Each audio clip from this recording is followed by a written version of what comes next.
Bonjour à tous, ravi de vous retrouver pour cette présentation d'une nouvelle distribution de Linux. Aujourd'hui, nous verrons ensemble la LXLE 16.04.02. Alors, derrière ce nom à rallonge se cache en fait tout simplement une Ubuntu de 2016, une version LTS avec un bureau LXDE. Alors, pourquoi LXLE en fait? Parce que c'est une petite variante, enfin une variante quand même assez conséquente de LXDE. Donc, on va voir ça tout de suite. On va quitter notre ami le Lila pour tout de suite se plonger dans la LXLE. Je vais voir si je peux passer en mode plein écran, ce sera plus cool pour la présentation. Alors pourquoi présenter cette distribution maintenant? Tout simplement parce qu'elle est sortie en fait le 7 avril ou le 8 avril de mémoire 2017, donc elle est assez récente. Euh, Personnellement, je suis repassé moi sur une version, sur un système Debian avec ma MX16 là, sur laquelle je suis pour vous présenter le système en machine virtuelle. Et puis tout simplement parce que dans les vidéos que j'ai faites jusqu'à présent, je n'avais jamais encore parlé de LXDE. Donc c'était l'occasion de le faire. Alors, petite connexion à l'environnement de bureau. Alors ça paraît austère au départ, mais rassurez-vous, c'est quand même beaucoup plus coloré quand on arrive sur le système. Alors ce que je voudrais, c'est enlever ces horribles bandes noires sur le côté. Donc je vais essayer de euh, passer un mode plein écran, mais en vrai mode plein écran en fait, pour essayer d'avoir. Alors, taille automatique. Ok, voilà, ce sera plus sympa. Alors, là, l'XLE, en fait, la promesse, justement, c'est d'avoir un environnement de bureau qui est extrêmement léger. Alors, on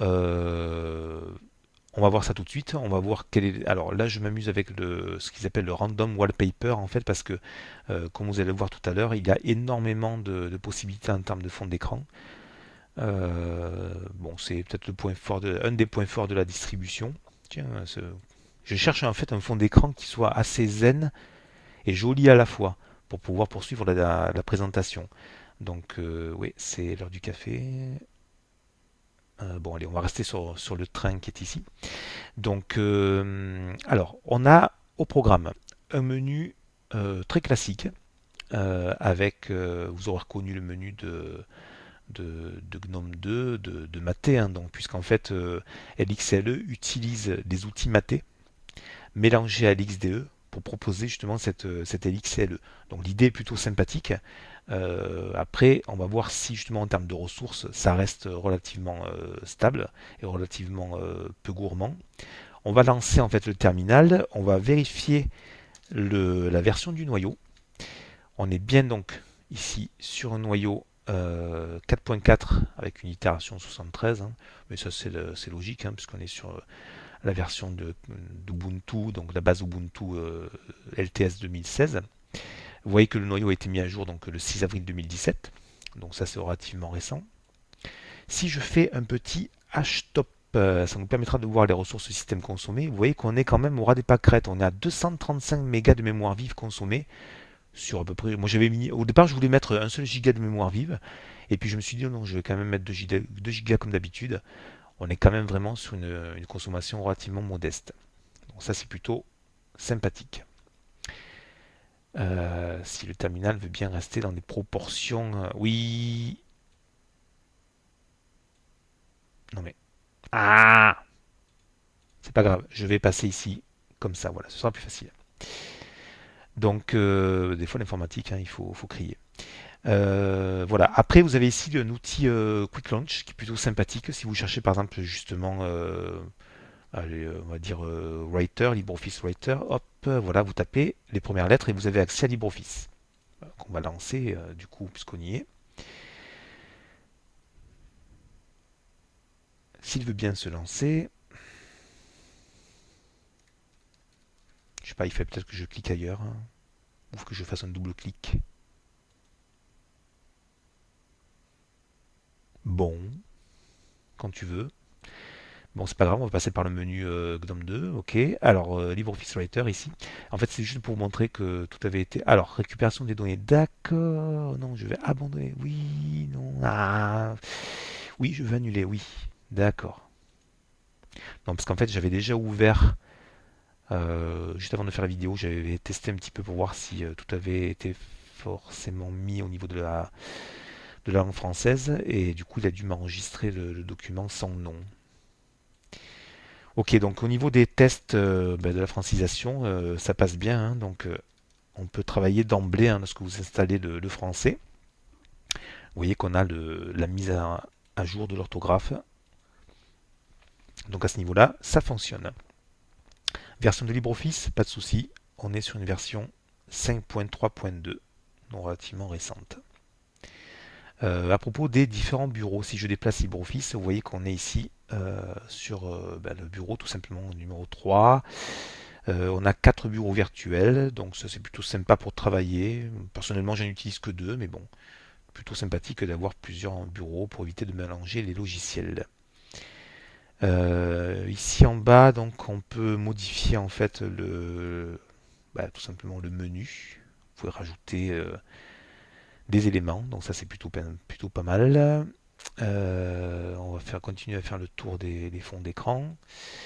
Waouh, la lavande, trop tard. Alors du coup là, on peut pas revenir en arrière apparemment, d'après ce que j'ai compris.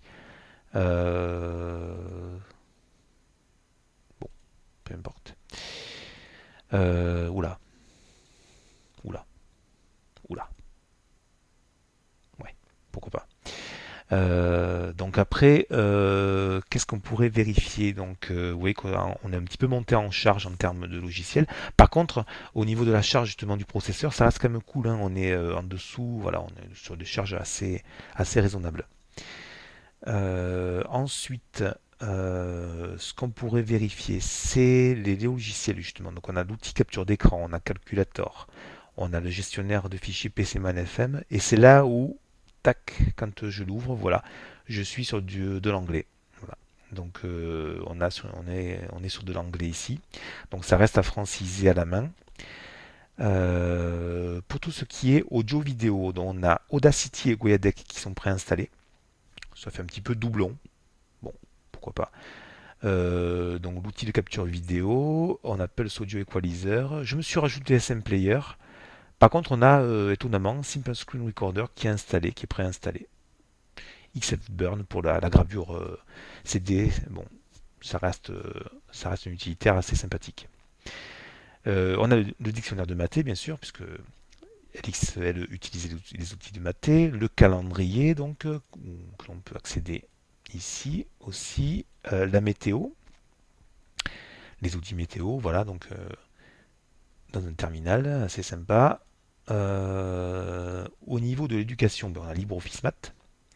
Au niveau graphisme du grand classique, on a GIMP, on a LibreOffice Draw, Photoprint, on a Shotwell pour organiser vos photos, et on a bien sûr l'indispensable visionneur de documents. Alors c'est là où, en termes d'internet, ça devient intéressant, puisqu'on a SimonKey, qui est le logiciel en fait le plus léger, on va dire, pour l'instant.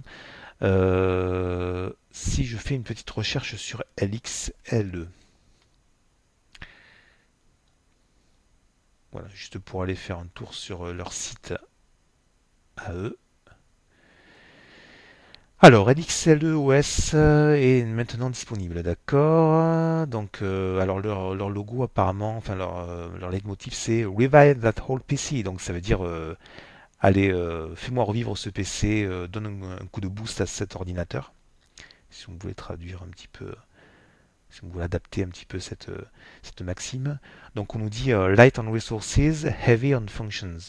Donc on pourrait adapter ça par conséquent en fonction et puis assez léger en termes assez peu gourmand en termes de ressources. Alors ce qui est vrai, hein, puisque c'est toujours le cas, là on est à peu près au quart avec SimonKey. Alors SimonKey elle m'a l'air assez gourmand, mais c'est vrai que j'ai LibreOffice qui est ouverte ici. Donc on va fermer LibreOffice, ne pas enregistrer. Est-ce que ça nous fait descendre en termes de mémoire? Tac tac tac, il est peut-être toujours en mémoire. Donc on a l'IDM aussi qui consomme. Ok. Donc vous voyez qu'on a quand même pas mal de services qui sont en fonction. Là on arrive tranquillement pratiquement à 20%, 25% des ressources système. Qu'est-ce qu'on nous dit d'autre? On nous dit que bon, on est sur une base Ubuntu, ça c'était évident. On a l'interface LXDE derrière, simple, élégant, familier, oui pourquoi pas, version stable heureusement. Et c'est là où j'attire votre attention. Added PPAs Extend Available. Waouh! Alors là, si je vais dans menu de commande, paramètres, tac tac tac tac, qu'est-ce que j'ai ici? Alors c'est pas la personnalisation que je voulais ouvrir.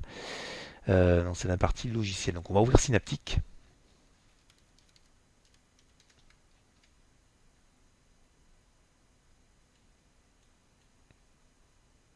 et on va aller faire un tour dans. Alors vous voyez que Synaptic n'est pas francisé. On va aller faire un tour dans la partie en fait dépôt.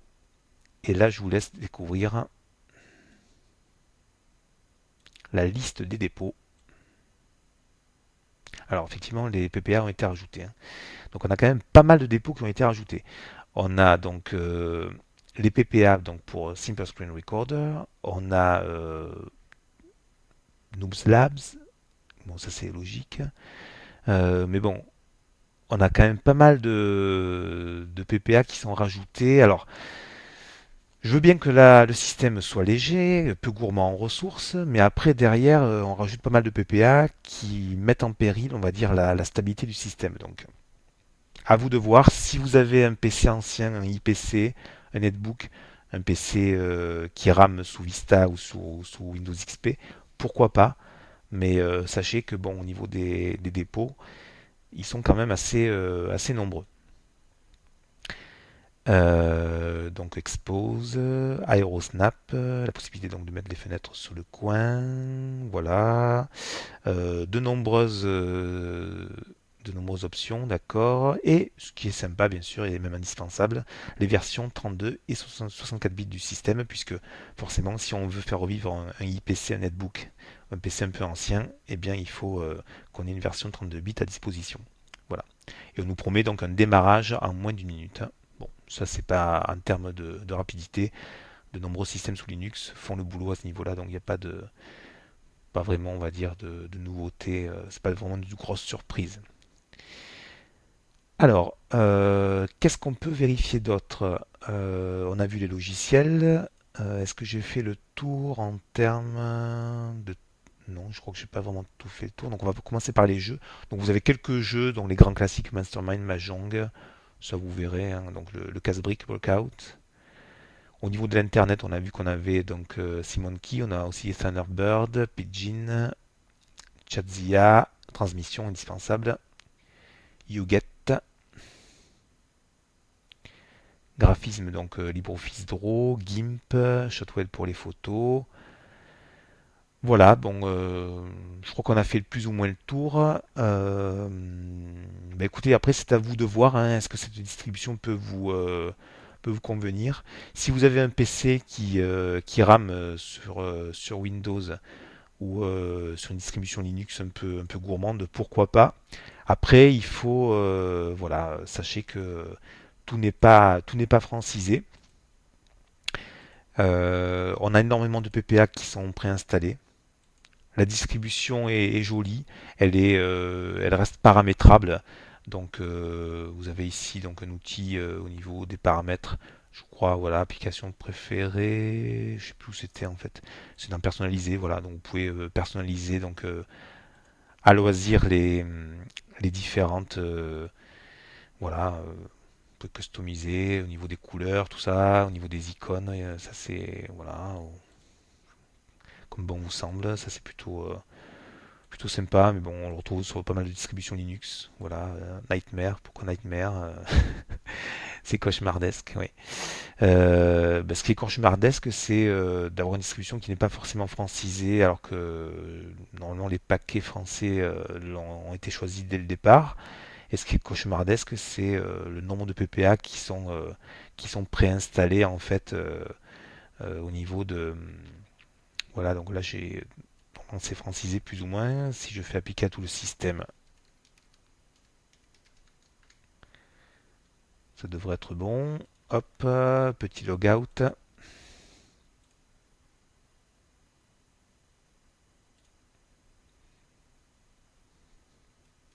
et on se reconnecte.